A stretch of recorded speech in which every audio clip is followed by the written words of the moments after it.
For those of you that like barbershop fragrances, I've got something for you today. Today we're going to be looking at Clandestine Laboratories' newest fragrance called Vince.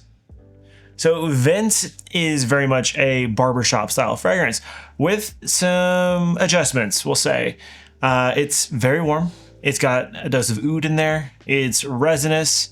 It's quite an interesting take. So if you have been in the market for a new barbershop style fragrance, not necessarily a fougere, a barbershop we'll say, and are interested in a great option for the upcoming cooler months, stick around because Vince very well may fit the bill perfectly for you. So let's go ahead and dive into this fragrance. Vince is available in two sizes. You can do the 50 milliliter bottle, which is what I have here. It retails for $196. Or you can go ahead and do the 100 milliliter bottle for $298.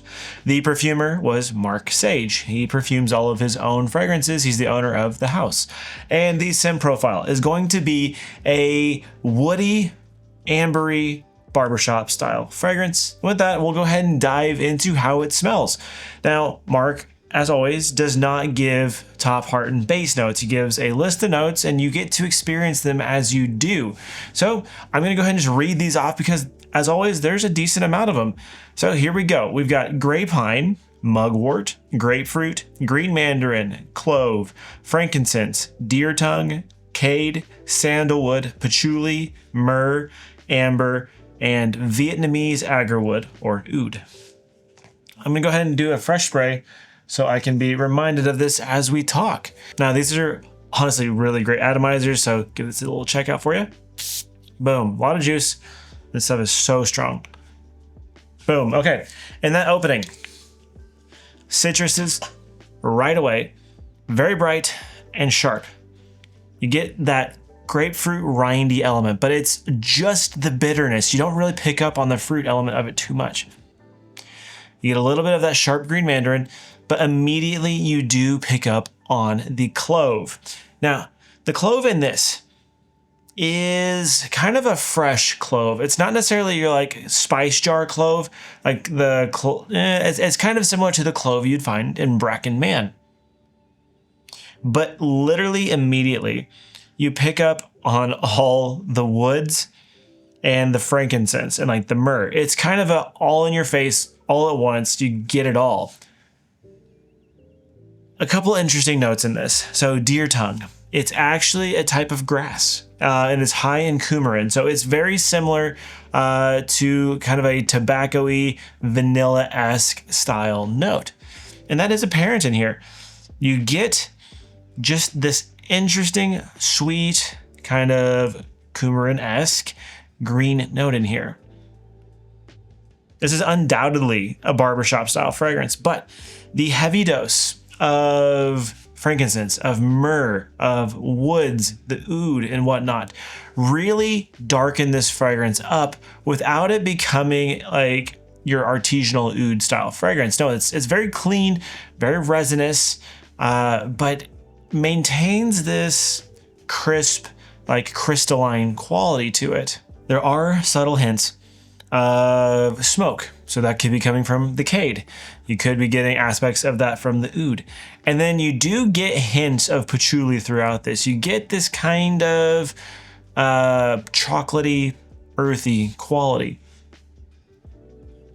Now, as Mark describes the fragrance, this is built off of his friend Vince, who is kind of like a rugged guy, always smells like a barbershop with a tropical twist. And he had, like, Mark has hidden some tropical elements in the fragrance, which you have to look for, but you will pick up on the most subtle hints of like a mango in this. It's so subtle, but it's there. It's just like a nod, you could say.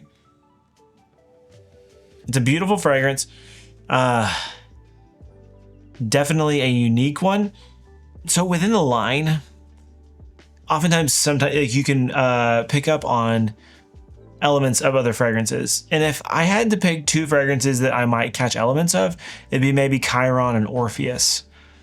Both of those being spicier, woody, kind of resinous, and warm, spicy fragrances.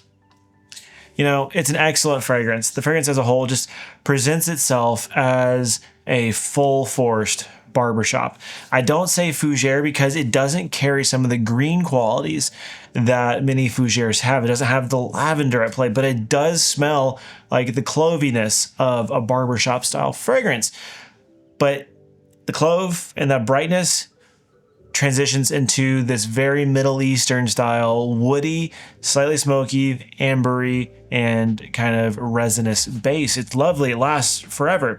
You know, with that, I'm going to have a link in the description so you can go check it out if you'd like. Grab a discovery stash while you're over there. If you haven't tried Clandestine Laboratories yet, incredible house, but not much of it is like blind buy safe, but truly artistic and wonderful perfumery. It is not an affiliate link, so know that going into it. Guys, let's go ahead and dive into our questions. So in terms of originality, within the line, within original perfumery, I would say yes, this is a barbershop, yes.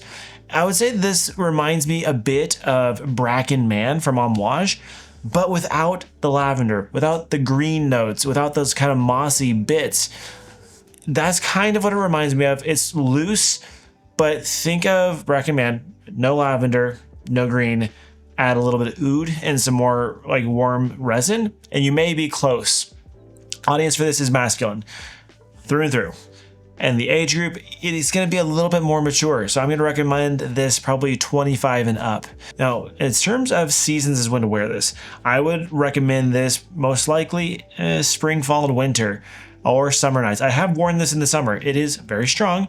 I wear it at night during the summer. The heat kind of does some wonderful things to the fragrance, but I think most people are going to feel most comfortable wearing it in these slightly cooler months. Now, occasions is when to wear this.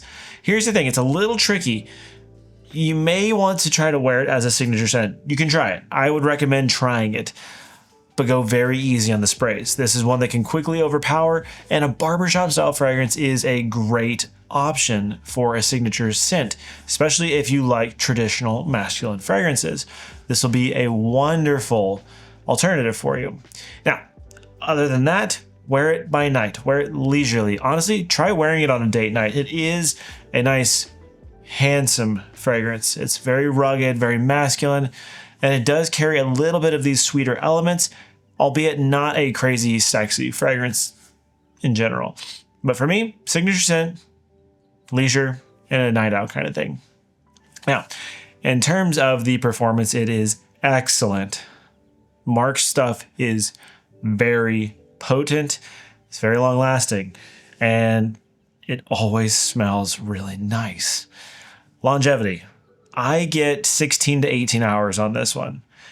It is primarily oud at the end. It is primarily these resins, but it is still there. It is still noticeable.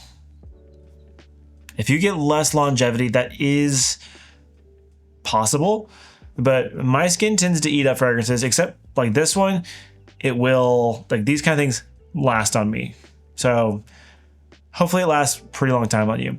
Projection is very good. It's quite strong to start off with. This thing, and most of his work is very potent. He doesn't use a lot of modifiers to like give a lot of aura, but the materials that he uses are just impactful. So this is a strong to medium in terms of the projection. I will say it stops projecting around hour 5 or 6.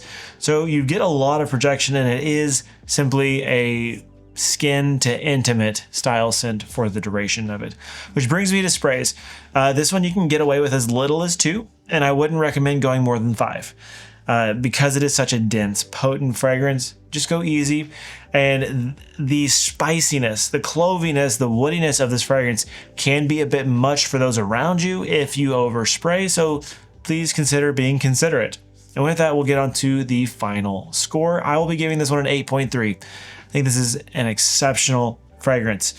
I love me a great barbershop style fragrance. I love clove. I love Bracken Man. Like, that era of fragrance has unfortunately kind of gone by the wayside. So when Mark released this fragrance, you know, he had silver already, which is kind of in that amber fougere territory, but this was unapologetic clove, oud, and like woody, resinous stuff. And it was just like, yes, let's go for it. Now, here's the thing for me. It's not always the most wearable. It is a very mature scent, so it's not always going to be the one that I reach for from his collection, but I do find the blend to be excellent. It just works. This one could be dressed up really nicely, and I don't even know how I would tweak it. It's not the most versatile, so exceptional for sure. Excellent work here. If you find yourself interested in trying out this fragrance in any of his fragrances, make sure you go use the link in the description. Go check out his work, get some samples, and just see what he has to offer. He's doing some excellent stuff. Guys, if you enjoyed that video and you're enjoying the content of this channel, would you consider hitting that like button and join our community by hitting that red subscribe button? And folks, we'll see you in the next one. Peace.